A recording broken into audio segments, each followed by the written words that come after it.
First of all, I really disagree with you in a lot of things. Uh, Be respectful, guys. It's fine. I Part of what makes America a great country. It does. It does. America's a great country, but I don't like your T-shirt. And I'm gonna get started by saying I'm an immigrant, and well, I don't understand why you would want to deport all like some of my friends and family who have been working hard in this country and that like they're being persecuted right now. So I don't get the whole process of it, and it feels like I'm being discriminated against even though I'm here through legal means. But just can you please give me an answer for that? And before that, if like let's say if I would come up here and say like I'm an illegal immigrant and I'm here trying to debate you, would you call ICE? I mean, Tom Homan would probably see the video, and you'd probably go back to your true country. Okay. Yeah. I mean, Yeah. that's how it works, right? But let me just ask you a question. What is the fair way a country, in your ideal, you're king. What's your name? Sorry. I'm Claudio, sir. Yeah, Claudio. And this is just a thought exercise, but it's very revealing. You are king, and you find out that there are 30 million uninvited people in your country. What do you do with them? Oh, in this case, I try to find the most humane way of sending him back to our country. But first of all, I want to say that's what we're doing. Wait, let me just say something. That's what we're doing. Let me just say King something. Claudio, Yeah. long live the king. Bro, I'm not a dictator at all. But Of course, I'm Yeah, saying yeah, yeah. it's a helpful thought no, exercise. I get it. And all I'm saying is you were talking about like in the past couple of people that came up here like America first, trying to get like the best for our country and like increasing the productivity and getting us to be like the best country possible, which I agree, like I love this country. But a lot of this country is built on like illegal immigrant labor, and it's definitely like a bad means, but it's been a good result somehow. Like I'm sure you know people, like you have friends from like home that own businesses that employ these types of people that are very productive and very very honest and just hardworking, trying to get a better life. And a lot of those people are very close to me, so it's just a very heartbreaking situation for me, but I understand. Okay, yeah, but I mean, and you gave the answer if you were in charge. I guess this is another important question. What should the punishment be then if you break into somebody else's country uninvited and stay there without welcome? Well, I don't know what the punishment should be. I'm not a lawyer. No, but that's okay. I'm just yeah, asking. It's totally. Yeah. Here's our position: is that it is against federal law to come into America, right? True. You're not allowed to come into the country without invite. So that's against the law. So if we can do one of two things, and there's very little in the middle. There's some nuance, but we can say we are not going to enforce the law because, we're just going to say that doesn't matter. Or we could say, look, the law is blind, and when you break the law, it must apply to all people. Now, I think you're a little different because I don't want you to loop in. So what country did you emigrate from? Are you gonna like discriminate against me? No, I'm actually not. I'm going to do the opposite, actually. Yeah. What I'm curious. I'm Mexican. Okay, fine. But you Yeah. came here legally, correct? I did, sir. Okay, yeah. great. Well, if I didn't, you'd be calling the police when you. No, but it's not a racial thing. Okay. If you were Polish and you overstayed a visa, then you should be. But hold on, you followed the rules, so you're exempt. Mm-hmm. The people that you know didn't follow the rules. True. So I divide America not into Mexican and white and Hispanic and white, into rule follower and rule breaker. Yeah. And so when someone breaks our rules, there must be justice done. Yeah. There must be a punishment. And the most humane way is you go back to your country of origin. We'll do it humanely, we'll do it correctly, but if you are not invited into a home, into a dorm room, into a living room, the standard applies to an entire country. Now, to your point, you might be right. There might be some economic disruption. However, you know what happens if you have economic disruption in the labor pool? Wages are going to go up.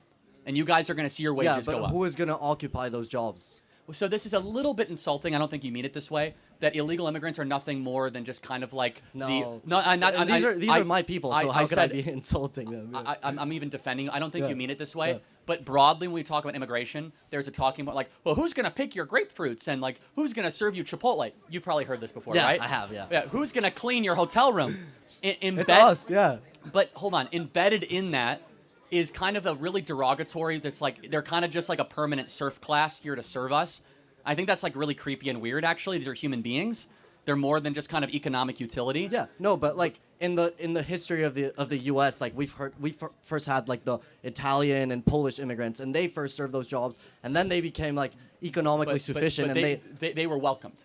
true, And they but were, it was a different time in history, like of course. But Yeah. I suppose the broader question is one of justice, which is that to what should a country do when your sovereignty has been so massively violated for a long period of time? And a country seeks to be a country, becomes something else. It becomes a colony or it becomes just kind of a random area if a country does not have loyalty to its own people. And if it has loyalty to foreigners or to an oligarchy, it ceases to be a country. So it's not the most popular argument. Well, actually, the American people voted for it, and it sounds cruel, but it's very simple. It's like, look, this is not against any of you personally, but you have to have the law be the first and last ushering of what a government does in this situation. And by the way, what I was saying about you, I'm getting back to you. You deserve to be applauded because you guys followed the rules. And it's not fair to people like you who followed the rules to all of a sudden have line cutters. Here's the equivalent. You guys waited in line like two and a half hours to go get a meal at a restaurant, and someone shows up and just cuts in line. What was the first thing you would say? That's not fair.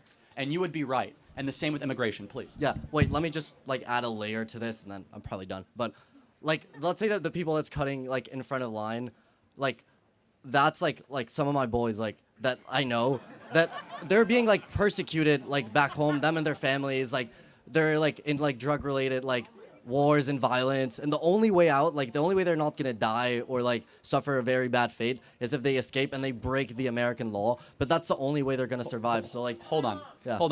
Two thoughts on this. Number one, if that is correct, we have a special asylum status that they could seek legally at a port of entry, that they could go through a whole process. But if they're being persecuted, don't they not deserve? But wouldn't it be justified to cut the line? No. Okay. Secondly, well, it might be justified in their mind, but it's not justified in the rule administrator's mind to make exception for it.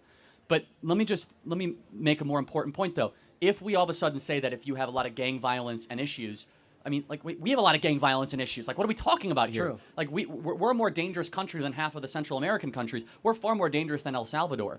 And we could make an example. If that is the criteria, like all of South America should be allowed into America. Basically, I mean, the idea is that at some point you have almost no standard whatsoever, and instead, here's my perspective. We should empower those people to go fix their own country. We should empower them to go make El Salvador great again, which is a great country now. Okay. Nicaragua, Honduras. Yes, please, final thought. So wouldn't like a good way to start is like trying to lower the demand for drugs in America, because a lot of the drugs that are like being produced and being fought over in South America are going to be supplied to the U.S. for American consumers. Yeah, so how would you recommend lowering demand? I have no idea. Like, what would you do? Or like, I don't know. I mean, demand and supply are two different issues, right? True. I mean, the first part of demand is that way too many people get into, and I talked to my earlier point, they get into a thought pattern that substances are going to bring me flourishing, which I think is wrong. But yes, I think, the drug cartels are richer than ever before, and we have more drugs legalized than any time in the last 40 years. So something doesn't fit. So obviously drug legalization is not impoverishing them. The biggest way, though, that we stop these third world countries from being, tin pot despotic dictatorships is we have to stop subsidizing their oligarchy through foreign aid. And then, yes, you're right, the Chinese Communist Party is pumping tons of money into these countries. But finally, and I know this sounds a little bit cruel, is that I care far more about the suffering of Americans than the suffering of other people's countries first. I would too, yeah. And you have to. Yeah. You have to look after your own people. You have to draw the line. And it's the old adage, right, guys? If your plane is going down, what do they tell you to do first? You put your mask on first, and then the mask on the person that might not be able to put a mask on, an infant or someone that might be infirmed. It's the same way as a country. We need to put our own oxygen mask on first, and then we can worry about helping other people. Thank you so much. I appreciate it. Thank you. Can I get a hat?